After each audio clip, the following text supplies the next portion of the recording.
one of the things that I couldn't figure out, I said, now this property was owned by Warwick. They came to the village and got the PDD. And then, after they got the PDD, they got the PDD on the condition that about 4.5 acres be given to the village as a gift. It was 9 building lots. And that 9 building lots was included in what was approved by the planning board and the village board. So they got approval for 49 units, then turned around and gave 9 units back to the village. And then, so Warwick owned it, then the village owned it. Now Peter Belmonte of Belmonte Builders is saying, you know what, we like that land, we'd like to buy it back from the village. And that happened about 2 years ago.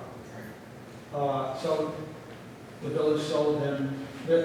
Initially, there was thought about putting a library there, but that didn't work out. So the village decided to sell it back to him. So he bought it back. And that was 2 years ago or so, or whatever it was. And now Belmonte Builders is saying, you know what? We want to build there. But we're not going to do the 9 lots. We only want to do 5 lots. So that means we have to amend the PDD legislation to make it work. So what we're looking at tonight is the change from 9 lots to 5 lots. And in our paperwork is a description of what the 5 lots will look like. And that was my main concern, was the fact that, number one, does the PDD legislation go with the land, or does it go with the owner? And that was my initial thought too, that it goes with the land. But that's why I wanted the village attorney here tonight, who called me at 1 o'clock and said, I can't be here. And then I got another phone call from the secretary saying, I'm stuck in Niagara, New York, I can't get back. And then Fred said last week he couldn't come. So I think what the village board is looking for from us is take a look at it, tell us what you think, and it's up to the village board whether they amend the PDD legislation or not. And if they say, yeah, we like this, we think it's a good thing, then we would start the process up to review the new subdivision. And that's how I see this whole thing playing out. So the village board is asking us to say yes or no. Do we think this is a good idea, or do we not? And before Mike starts, because I've looked at the drawings for a while, and so one of the things that also concerned me was there's a lot of trees back by that stream. And there's an old foundation of an old farmhouse back in there. So that I thought, oh. So I walked the property and said, you know what, I'm going to add a buffer to the original drawings, and let's see if that will fly, will work. I'd like to see, there is a buffer because, and in behind these lots, there's a stream, and it's listed by the Army Corps, and it's a 100-year floodplain. So I wanted to increase that 100-year floodplain by actually 45 feet, to be honest. And so when Mike came in tonight, they increased it by 50 feet. And I said, wow, that makes me feel somewhat comfortable. So I'll let you explain it. Okay. Mike D'Anchino with Lansing Engineering. I'm here representing Pete Belmonte. This basically, the brief history, just to reiterate what Peter said, the Hillman Estates PDD was approved by the village board in 2013. It included the entire parcel here. The Griffin's Ridge subdivision, which was as a result of the rezoning, the creation of the PDD, was approved by the planning board in April of 2014. Construction of the subdivision started in 2015, and home sales and construction continues, is ongoing right now. What we're proposing to do, as Peter indicated, is to request a revision of this section of the subdivision. This is, again, the overall subdivision as it was approved, including this little cul-de-sac here. And that's the area that we're interested in revising. This is a blow-up map showing what was originally approved. It's basically 9 lots with a short cul-de-sac that was going to be dedicated to the village as a village road. The lots ranged in size from 0.17 acres to 0.41 acres. The total area of this section that was impervious, basically houses, roadways, sidewalks, was about 0.58 acres. And there was a preservation area designated by this dark line along the back. This is the area that was wetlands, and the stream corridor back here, the little plus signs. This was a preservation area that was originally approved to buffer that area. That added up to about 0.34 acres within this portion of the subdivision.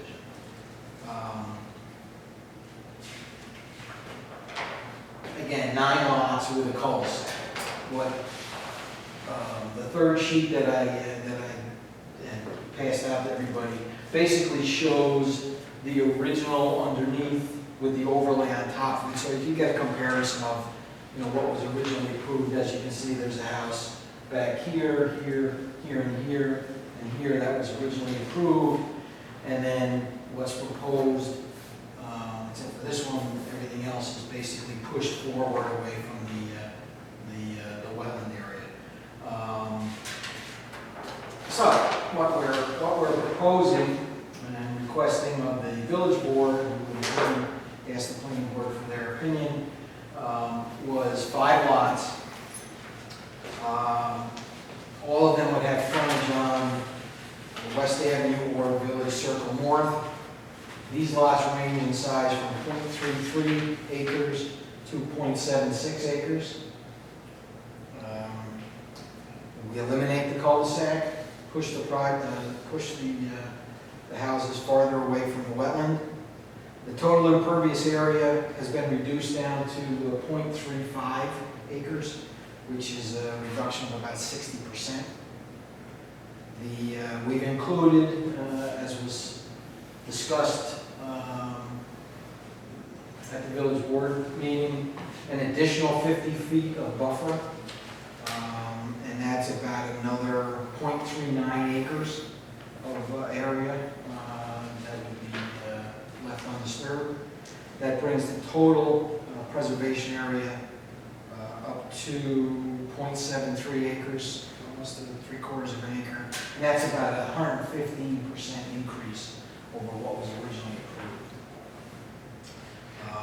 So the proposal reduces the number of lots from 9 to 5, eliminates the cul-de-sac,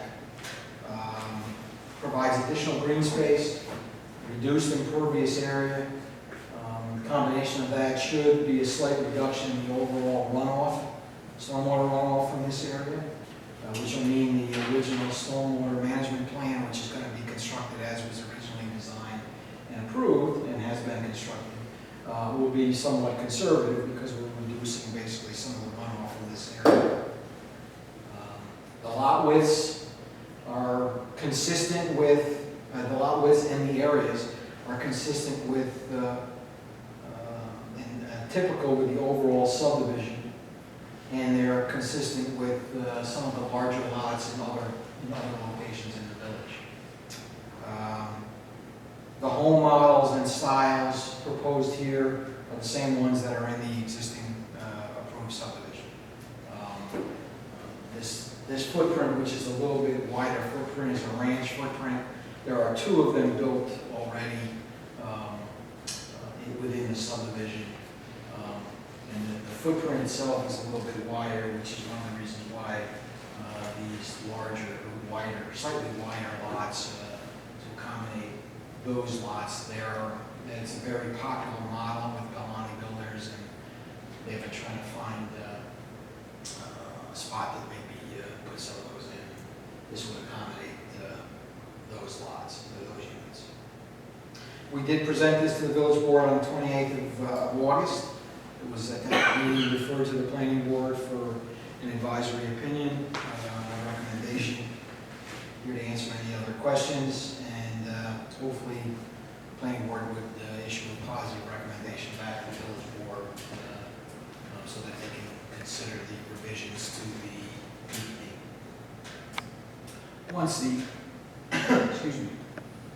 Once the village board acts on the plan development district modifications, we would then get our application in for a subdivision of lands, basically lot line adjustments and revision to the subdivision, and we would be back in front of the planning board where we have a public hearing, the normal subdivision process. So, any questions? I'm here to answer. Yeah, I'd like to get back to the indication you have that this plan development district runs with the property.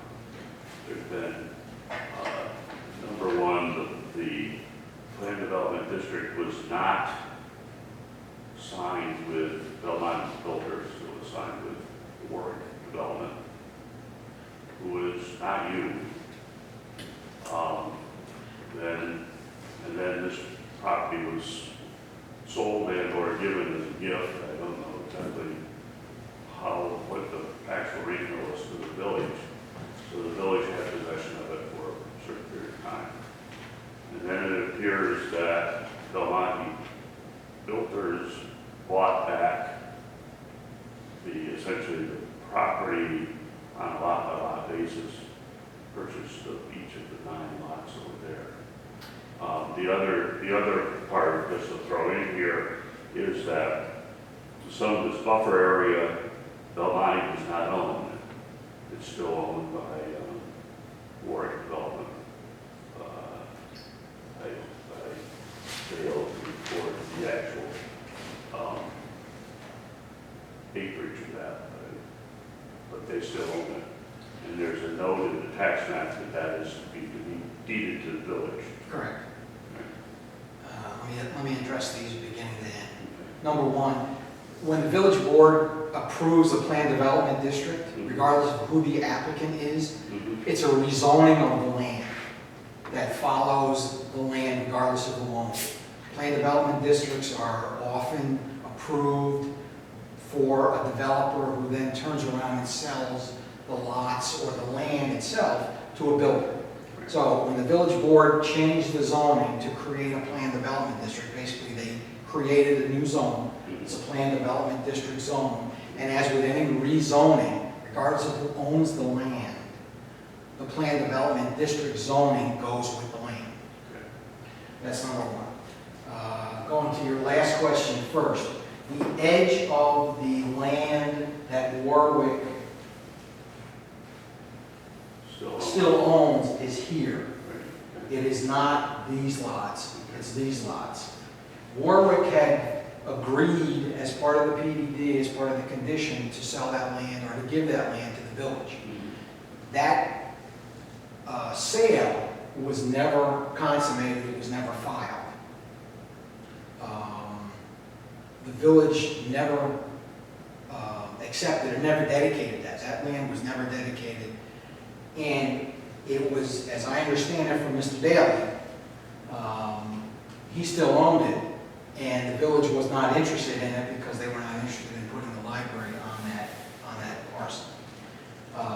In 2000, and I have the deed here, the file deed, 2017, there's a file deed that the entire, it's basically 2.44 acres, 2.4 acres plus or minus, was sold to Belmonte Builders. And that deed has been filed.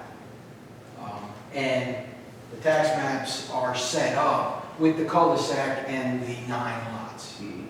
So the area that we're talking about and the additional buffer area that we've shown on our map that we would used as preservation area,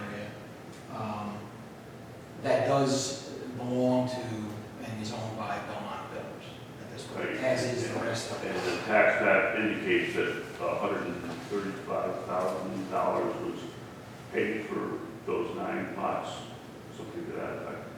Maybe 160, I forgot what it up. Mhm. I'm not So sure. what- So what you're saying is the village never owned it, but the oral history that I have of this is that the village was paid somewhere between $360,000 and $400,000 to not own it. Yeah. I mean, I think what the PDD legislation indicated that would be given to the village as basically a condition of the PDD. Right. I believe the PDD language was modified when the village no longer wanted it. And in lieu of the land, Warwick then paid for it to get it to basically, it was money Okay, in so lieu of.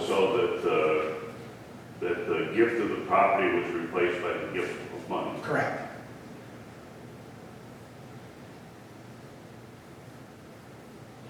So the village never owned it. As far as I know, based on the deed transfers and so on, Yeah, the tax indication indicates that the transfers of the 9 lots was directly from Warwick, Warwick to Belmont. Belmonte, one at a time. Okay. I mean, I've got a deed that shows it Right. dedicated. So the other interesting part is Belmonte is, those lots are assessed at $80,000 each. And in the neighborhood of 0.2, 0.4, 0.3 acres, that sort of stuff. And the property that Warwick owns is assessed at $100. I find that strange.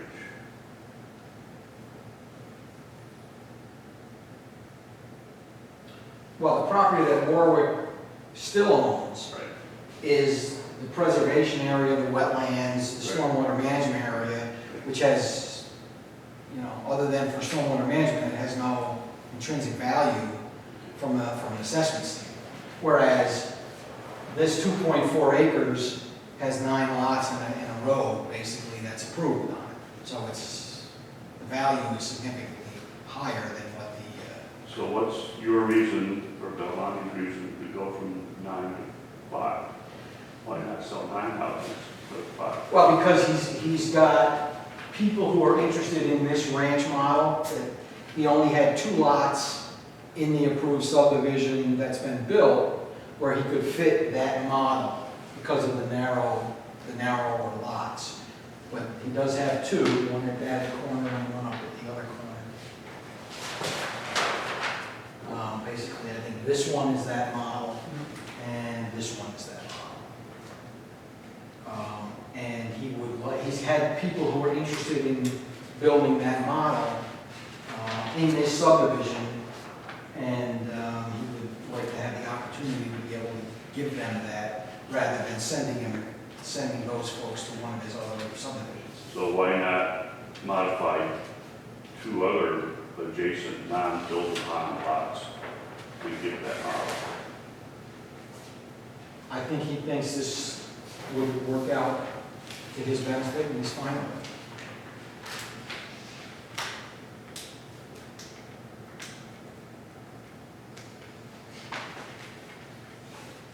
So nothing has been found in terms of suitability of the property to say that you cannot build the 9 houses that were originally approved. No,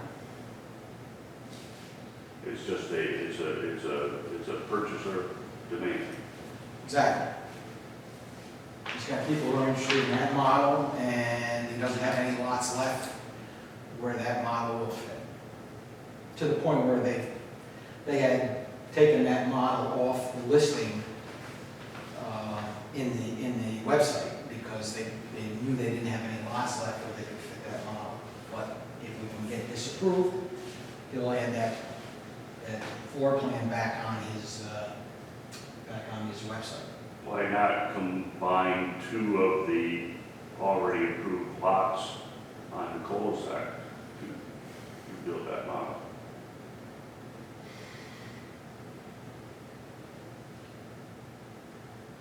I'm assuming if he feels he can get them on these sides, on these lots, and not have to build the road, he'll save himself building the road. I think that's one of the drawbacks of this plan, is putting 5 driveways on what amounts to the in and out route for, some of that is for the entire project, and the other 3 are for half the project. There's 2 driveways here, there's a driveway across the street. I don't really think 2 driveways in this small of a subdivision is going to be a significant impact here. There was already, if you look at the approved plan, 1 driveway. This is 1 extra driveway. If you look at the rest of the subdivision, these lots, in some instances, these driveways are much closer together than what we're proposing here. I think this is a very reasonable request in terms of, and I think it's, quite honestly, a win-win for the village. We've got less infrastructure the village has got to worry about maintaining in the future, fewer lots, more buffer.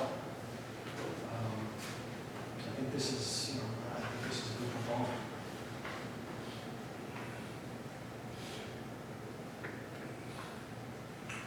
So you mentioned having to go through subdivision in order to do this. After the village board approves the modifications to the PDD, yes.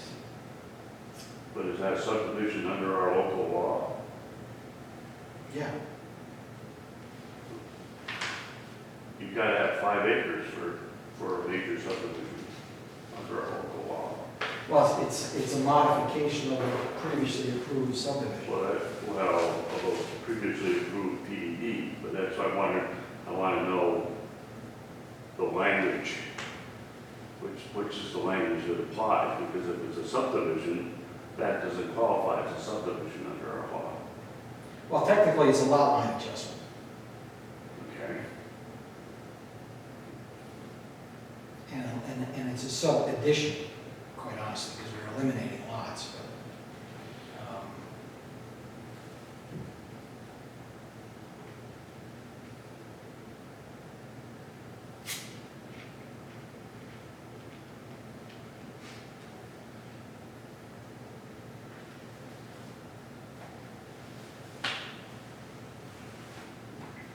I wonder, so, it probably is more of a lot line adjustment. But, okay, so it goes to the planning board for a lot line adjustment. We would have, my concern would be I'd want to get our engineer in here to take a look at it. It's a little bit more complex than just a simple lot line adjustment.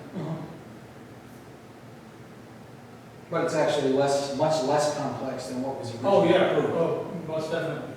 I thought I could.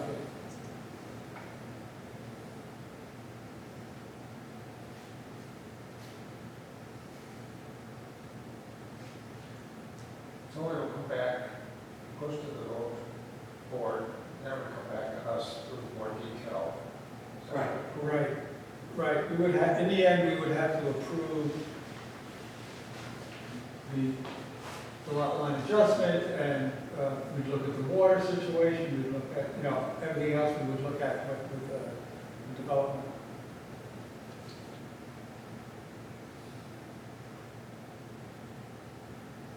Is that going to, in one of those lots, there's a 6-foot slope as indicated by the 2-foot contours? Is this going to require the bringing in of a lot of soil or leveling stuff or not? It will require much less earthwork and fill and grading than the originally approved subdivision, much less. Because we're trying to put the buildings closer to the road, away from the wetlands, away from the slopes. We're trying to say up front, where if you go out there and look at it, the right-of-way is pretty much all been graded off the roadway, off the sidewalk, and it's been kind of already graded, so significantly less earthwork and grading than what was already approved.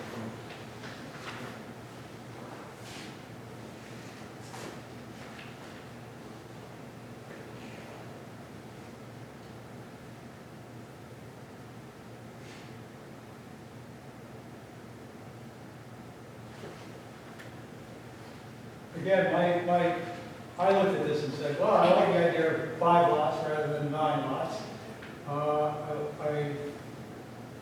I was hoping to get a bigger buffer zone, and we're getting a bigger buffer zone. I don't know what happens with the buffer zone,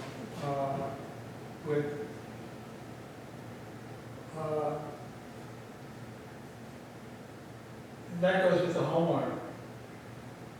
Or is it's land conservation that goes with the, in other words, do we rezone that buffer zone land conservation? Or I think it had initially shown that it was some of the land off to the right-hand side was going to be land conservation. Do we make that land conservation also? I think it's deed restricted as and I think the preservation area that exists was within the lots. Okay. And it was just deed restricted Okay. basically as preservation area. And we would just basically extend that line another 50 feet, and that would be the same language. Does the language of the homeowners association have any bearing on this change? No. My own concern is we have one homeowner who, we have a 20-foot buffer on some of the lots, and one homeowner decided to take out that 20-foot buffer. and Clear. Clear it. It was scrubbed, there was, It's not no. What? No, it was scrubbed, it was not, there were no trees there, it was just bushes. Then they wanted to come in and put a fence up, and my feeling was, you can do that, but you can't put it in the buffer area. You have to move the fence outside. outside the buffer area. And we haven't really finalized, but that's just my take, and my concern would be, I wouldn't want the homeowners to go there and start cutting trees down.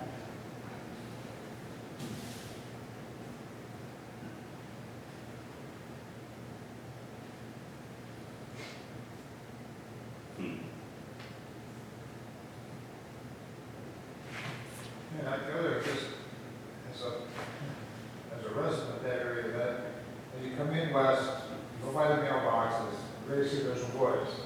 It looks like this line to the lot line is very close to where the wetlands were, where there's no trees. So basically clearing a line of buffer that really blocks a lot of the sound that comes off of Route 9. Because between that point and Route 9, there really is only some small scrub trees.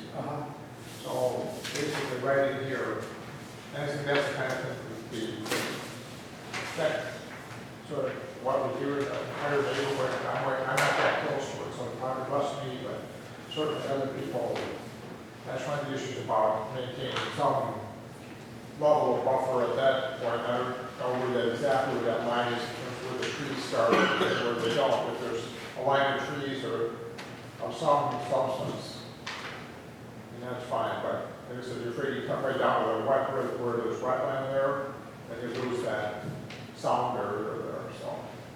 Right down by that first lot of. Yeah, I mean, well, Right again, there, yeah. this is the preservation area, this is the approved. I mean, we haven't moved that line. I mean, we haven't. Right, so we're just. It's not, we're not going into the No, area. right. And this is, Yeah, there's a section where there's no trees, and there's a line of trees. Yeah. And a section of trees, just how much they would cut down, and it's probably effect. But in that plan, excuse me before you put that, in that plan, building 49 there, the easternmost building. Yep. In order to build that lot as shown there, you would have to to take down a lot of trees. Right. That's the question. Correct. Right. And building number 5 of the new plan sits essentially on top of building number 41 kind of the old plan, Right. as you see in that overlay. So you still got to take down trees. Although definitely just when they leave, what they leave in terms of the opening, that opens up to Route 9, which is maybe 75 yards from that spot.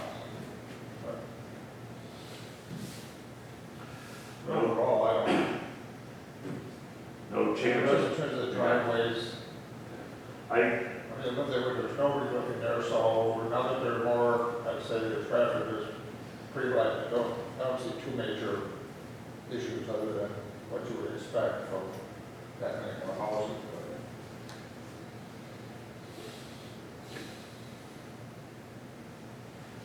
The other thing is that this, I mean, you kind of that, let's see what number it is, the one that's here, is that set away from the road for a reason, farther away? As This opposed- one? That just to create symmetry with the house that has to be set back. Again, it's it's this one. Right, well, the one next to it is set, that one is set farther away from the street than. Lot 2. This one is set farther away because again, it's that model, that's a wider branch model. No, the one next to it though is set farther away from the street than it is like the one. I think it was just Farther to, from the tree. is to give kind of a transition, yeah, rather than, as we pointed out, that lot up in south, the one where the house actually sits almost directly behind Right.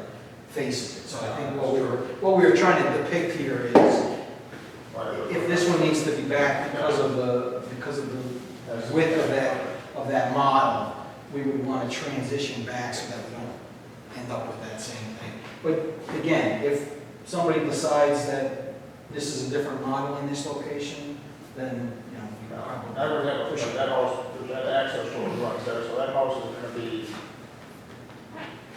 atypical, it's not like it's set Yeah. back to a bunch of other houses this way, and it's Yeah. there's a road next to it, so Right. I don't think that would be very much, it wouldn't be a problem, but the house would be different and set in a different way anyway, so. And part of it would be very close to the access road, so it would have that feel of not being distant from the. Mhm. Well, my initial thought I saw is, if I had that house, I'd put a fence up. They're right next to the footpath. But that, honestly, I'm there 3 days a week. There's not a lot of traffic, there's not a lot of people walking in there, there's not a lot, there's more going on up at Victoria Lane. So, on the new plan, the footprint of houses 1, 4, and 5 are, the footprints are identical, I mean, mirror image, but Yeah. what's that footprint? It's a ranch model. About 2,300 square feet. Yep. It's basically this model here. It's built in 2 spots in the existing subdivision, but because it's a ranch, it's a fairly wide footprint, and that's the reason why it doesn't fit on a lot of the lots in the existing. That's that house. That's The one that's your set. neighbor. Oh, no, This is no, right, I'm sorry, that's this house is It's that. tilted, they couldn't fit it straight on the lot. So this house is like that. Yeah. well, that's what I'm looking at lot number 4, and the positioning of that big footprint on that lot in order to preserve I assume those are 10-foot setbacks, left and right. Mhm. You put a smaller, well, but you can't put the 4 house on either the 2 or the 3 lots. Correct. I mean, that's what we were trying to do. What we were trying to do is, out of the 5 lots, come up with 3 that you could get that ranch model on if And that's the biggest one you've been building. that's the biggest footprint. footprint. There are other houses in that subdivision that are larger square footage, but Right, they're no, two-story. I'm talking about footprints. Yeah. Right. Yeah, it's, let me phrase it this way, it's the widest footprint. There are some of the ranch models that are long and narrow that may be a similar footprint, but, you know, because of the fact that the ranch itself is this wide and then the garage is basically long in front. That's what I'm saying before. And count-wise, how many of those then would be in the development? If he was able, if he was sold 3 of them here, there'd be 5. Total 5, so the 2 existed. Correct. And what's your mix of styles? Required to have it in the PDD, you're required to have a mix of styles, right? The PDD language does not specify a number or a percentage. Right, it doesn't specify a number, but what is the mix? In this, I believe there are at least 8, I think 9 models, if this one's back in. Right. And Peter can correct me if I'm wrong. because you- Yeah, my only concern about this particular model is, and I approached Peter Belmonte about it. I said, you know, we really wanted to have more porch on these houses. And this particular model does not have a lot of porch. And he said, well, if you read the PDD legislation, it says, A porch. it says it has to be, let's say, 6 feet. And these are 6 feet. You don't specify whether it's deep or 6 feet long. I said, well, we should have. We'd like to see more porch in these houses. I mean, you could modify these, you know, people come in and say, yeah, we'd like a little bit bigger porch.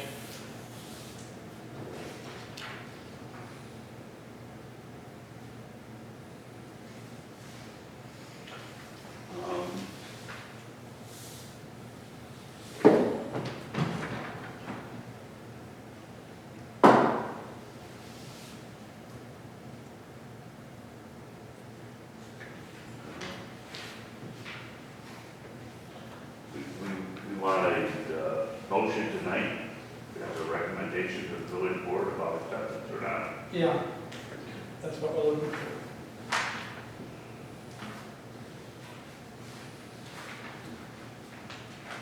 I like it. I think it gave me the extra buffer that I wanted. I think 5 is better than 9. It's less roof and concrete. I would recommend that the village board to go for it, to say yes, to amend the PDD. It does come back to us, so for any fine tuning we want to do, we can do that. I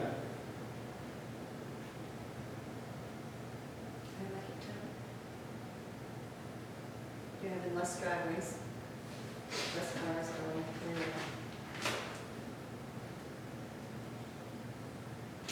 So I guess we'll take a vote. I'll make The cul-de-sac on the original plan, though, created a small community there. This is laying, 5 houses on the street. See, I like that better too, because with the cul-de-sac, you had this little group of 9 homes or 8 homes that hugged that cul-de-sac and separated them from the rest.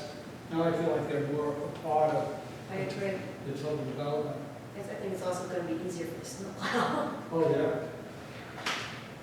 But, Can't really push that corner, like I said, that pushes the house that relatively close to the street, kind of closes that area in a little bit, right now it seems open, but that, because there are no houses there.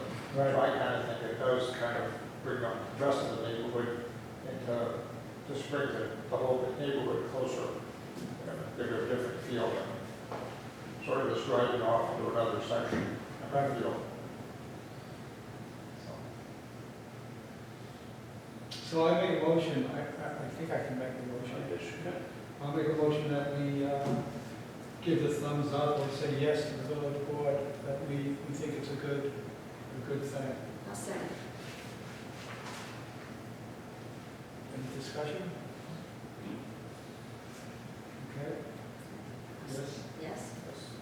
Yes. Yes. So it's unanimous. Excellent. Done.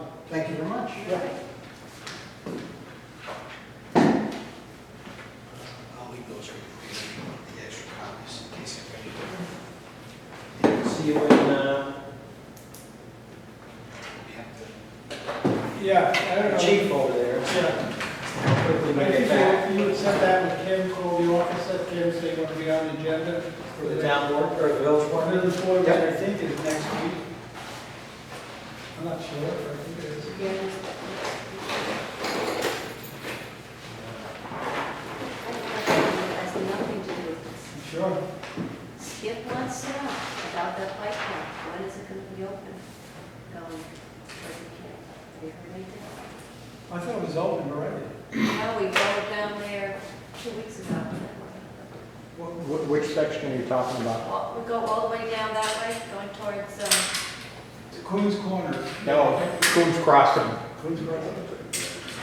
I know that they had some damage there, a landslide that they had to repair. okay.